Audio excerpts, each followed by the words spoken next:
Welcome to another episode here on Moves McMillions. So over the weekend, me and the team decided to put out a Q&A on social media, asking the viewers to send in some property related questions. Now, I've been through the questions and some of the most common themed questions were related to the Airbnb space. So should you Airbnb in Dubai, the pros and the cons, and the average rental yields that you can expect by putting a property on Airbnb in Dubai. So today's video is really going to be centered around the Airbnb space. But in case you don't know who I am, my name is Nadim and we help investors make smart moves in the luxury real estate space. And as always, if you're not subscribed, hit the subscribe button. If there are any further questions at the end of the video, then please drop me a comment or contact me via email, which will be in the description box, and me and the team will get back to you ASAP. Now, I do suggest grabbing a pen because there is going to be a lot of statistics and a lot of information in this video. And also, if you do see me looking off screen, it's because I'm pulling up some of my sales data, just so I've got some hard evidence to give you guys and really provide you with some value. I'm going to be breaking this video down into separate parts, but really we're going to start off with an introduction to the tourism in Dubai, and all of that will make sense once we get later on into the video. So Dubai welcomed over 17 million visitors last year, and many of these visitors are ditching hotels and deciding to stay in Airbnb properties in many of the sought after areas like downtown, the marina, and the Palm Jumeirah. Now, if you compare an Airbnb property with just an average long-term rental property, an Airbnb property from my sales data can bring in up to 40% more than long-term rental. That's a significantly higher amount than your average long-term rental property. So you can see why there is a market for it and a high demand for it. And also you need to consider the more visitors that are coming to Dubai, the property prices are going to increase and there is going to be more and more demand. So in months like December, during expo season, that 20 to 40% spikes even more. And some people have seen up to 50%, which is insane. Now, some of the pros of an Airbnb property. You get owner flexibility. Now, what do I mean by owner flexibility? So you can block out when you want tenants to stay in the property. It doesn't have to be a long-term rental, for example. So let's just say you only want tenants in your property from the months of December to April. You can do that with an Airbnb property, whereas if it's a long-term rental, then more than likely it's going to be either a 1 year, 2 year, 3 year, etc. With Airbnb, it can even be as short as 1 day. So you can see why there is a high demand for people staying in Airbnb properties because they're not tied in for prolonged periods of time. So many new developments coming to Dubai are designed specifically for Airbnb. So many of the new buildings are designed for STR investors, offering full furnishings, in-house management, and also hotel style amenities. So what do I mean by hotel style amenities? So the apartment that I usually stay at in the Imara beachfront has a swimming pool, it has full gym facilities, it's fully maintained by the company that manages the apartments, and there's parking on site. So for me, if I don't want to stay in a busy hotel and I'm traveling to Dubai for business and I just want to stay in a nice apartment so I can hyper focus, then staying in an Airbnb property is very, very enticing for me. Okay, so we've gone through some of the pros to start off this video, but the Airbnb space isn't just all positives. Now, there is a lot of misinformation on the internet that makes Airbnb sound like just the golden egg for bringing in passive monthly income, but that's not the case. So there is some licensing and regulations that you do need to go through if you are planning on getting into the Airbnb space. So first of all, you need a short-term rental permit from the DTCM. So the DTCM is the Dubai Tourism Department. Now, it's straightforward, but it does need proper documentation and it is reviewed annually, so just bear that in mind. So the next point I want to talk about is the seasonal drops. Now this is a very key point to consider. So think the months June to August, the temperature in Dubai can reach anywhere from 40 to high 40s, almost touching 50 degrees. Now I've been in the peak of summer and it's unbearably hot, especially going out during the day. Now a lot of people tend to fly out of Dubai during those months just because of how hot it is. Now you do have things like air conditioning, but the tourism just generally slows down. Now, how does this affect you as a landlord of an Airbnb property? Now, if you're getting less tourists coming to Dubai, it means that your properties, the chances of people coming to stay at them is going to be significantly less. And when I say significantly less, some people, based on the data and just based on our sales data, it can sometimes hit 50% less. Point number three, so management and hidden costs. Let's just say you're based in the UK, you've flown to Dubai, you've decided to purchase an apartment, and then you come back to the UK. There are going to be some hidden costs and some maintenance costs. So firstly, if you're not going to be based in Dubai, then you're going to need a property management company to ensure they manage the property for you. Now, a lot of these companies do take a 20 to 30% commission of your revenue. So just bear that in mind. Now, there is add-on costs for cleaning, maintenance, and also furniture. So if you are planning on buying a property and just being completely hands-off, then do factor in that 30% of your revenue. But if you are going to be managing the property yourself, which can be quite difficult if you have got numerous properties in your portfolio, then you aren't going to be hit with that 30% cost. But in my opinion, it is worth having a company to manage everything for you. It just takes off a lot of the headache, but you can negotiate on that 30%, but take 30% as an average based on some of the data that we have come across with our previous clients. Now, point number four, and a lot of people tend to miss this, is a service charge. So luxury buildings in Dubai come with a premium service fee. So this is the annual cost that you need to factor into your ROI. So if you are purchasing a property, an apartment in a luxury building, there is going to be a service charge. Before I move on to a specific example where I break down some numbers based on a one-bedroom apartment in the business bay, comparing short-term versus long-term rental, I want to go back and touch upon the point I mentioned earlier on the management and the hidden costs, because I feel like this gets overlooked so often in the Airbnb space. So running a short-term rental isn't as passive as it looks, especially in the luxury market here in Dubai. So here's some things that you should consider and just some things that generally you should know. Now, if you're not living in Dubai and you don't want to deal with the guest check-ins, the messages, the cleaning, the phone calls, you likely need a licensed holiday management company. Now, these companies typically handle guest check-ins and checkouts. They communicate with the guests, they organize the cleaning and the maintenance, keep your calendar optimized for bookings to make sure you're not double booked, and they furnish your apartment and they even stage your apartment in some cases. Now, I'm going to give you guys a personal experience. So when I first went to Dubai, I stayed in an Airbnb apartment and it was based in the Amar beachfront area. Now, I was dealing with a property management company, not the actual host itself, so the owner of the apartment. And because by the time I arrived at the apartment, it was 2 a.m. in the morning, the code that I received to get into the apartment was incorrect. And you can imagine it's 2 a.m. in the morning. So trying to get in touch with the host or the property management company was just an absolute nightmare. So I was back and forth for around 2 hours. And then eventually they managed to get in touch with the host and told me that they changed the code to get into the apartment. So what do I mean by code? So on the outside wall, there's almost like a little compartment with three sliding numbers on. So you put in the code and then you pull down the latch and then it gives you the key to get into the apartment. So the code that I have been given was an old code, so I could not get into the apartment. So it's just things like that where if you do have a property management company and let's just say it's 2 a.m.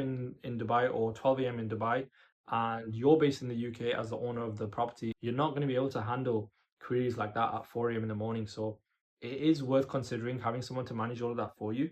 Now, touching back on the costs for having one of these licensed home management companies, they usually charge 20 to 30%, as I said.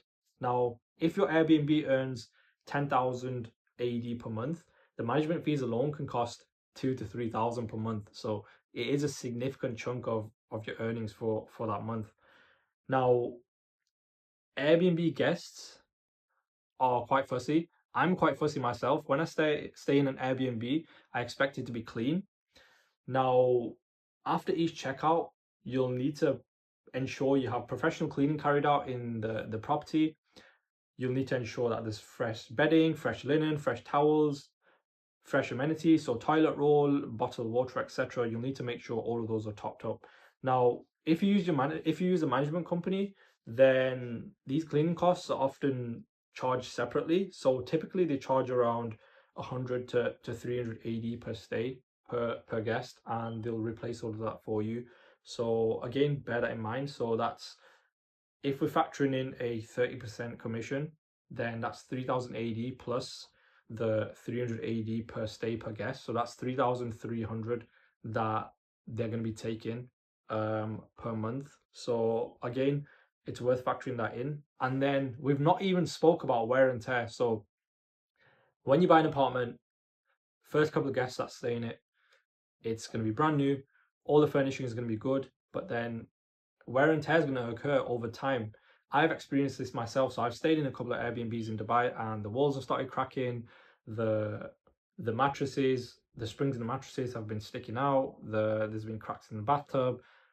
Light bulbs haven't been working. So there is some level of maintenance that you're going to have to carry out on your Airbnb property. So you'll need to ensure that your property is fully furnished to a high standard, especially for luxury guests. Now, why do you want to do this? It's because the Airbnb market is highly competitive. So you want to make sure that your property stands out, and you want to make sure your listing stands out. So by making sure it's fully furnished to a high standard, increases your chances of standing out, and also increases your chances of people wanting to stay at your apartment. It's as simple as that. Now, modern furniture, electronics, high-speed Wi-Fi, smart TVs, speakers, Amazon Alexa, stylish decor that looks good in photos. You want to make sure your property has all of those. So these are just some free value that I'm giving you guys. Furnishing a one-bedroom luxury unit in Dubai can cost anywhere from 25,000 to 50,000 AED. So that includes like sofas, appliances, the whole work. So then you've got the budget for ongoing repairs. So bear that in mind. So 25,000 to 50,000 AED on average. Then you've got licensing and insurance. So you'll need to pay, as I said, the DTCM licensing fees, which get reviewed annually. So the annual fees are around 1,500 to 5,000 AED per year, depending on the type of unit. You've got to review your trade license, and you also have to pay tourist taxes, and you've got to consider the STR specific insurance for damages, liabilities, etc.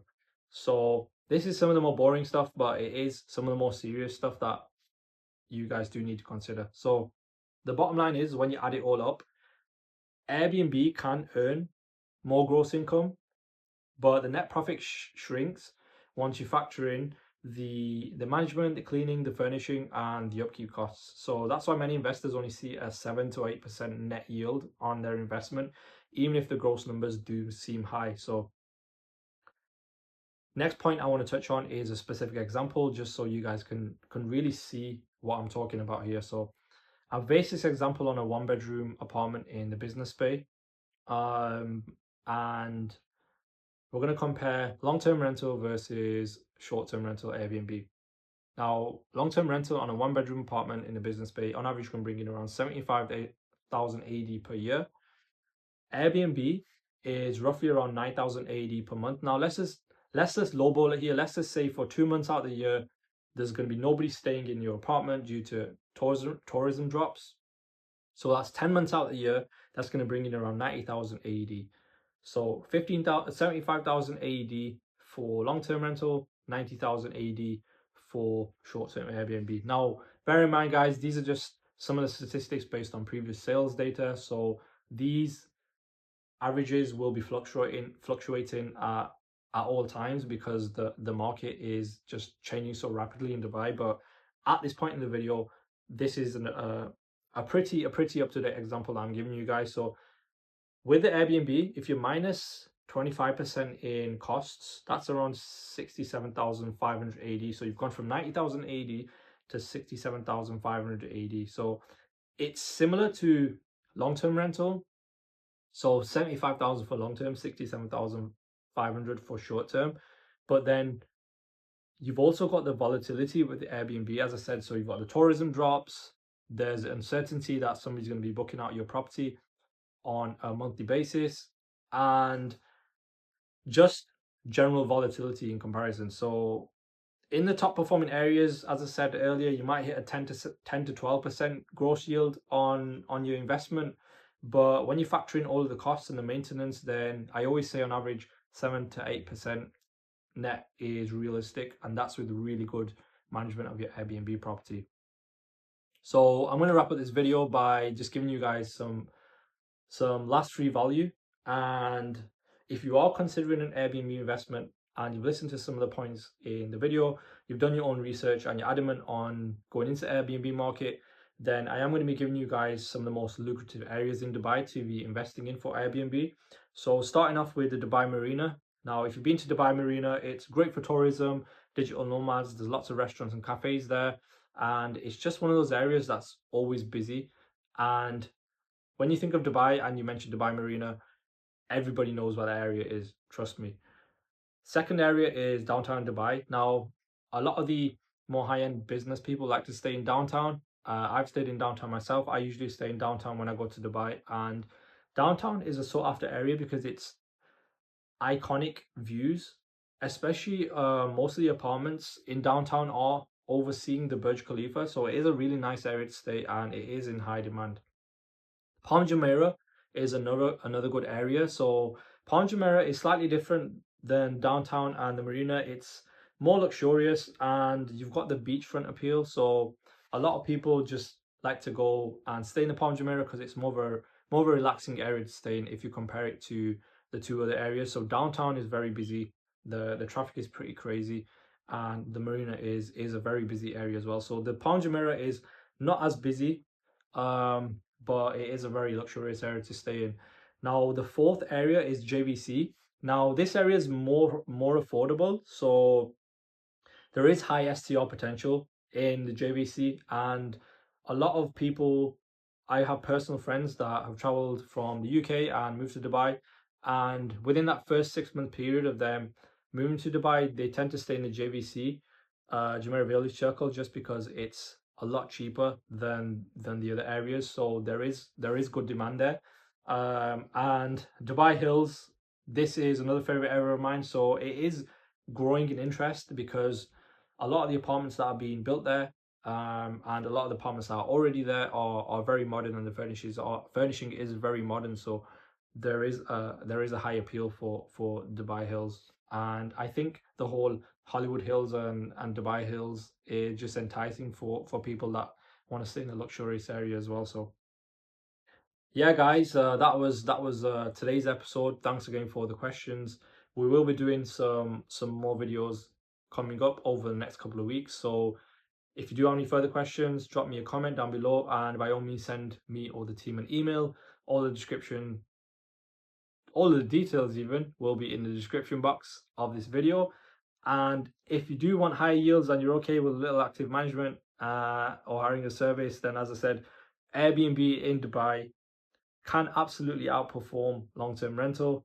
But if you're after peace of mind and you just want stable returns with less effort, then I suggest going for the long-term rental route. So it's up to you at the end of the day. Weigh up the options and make the decision.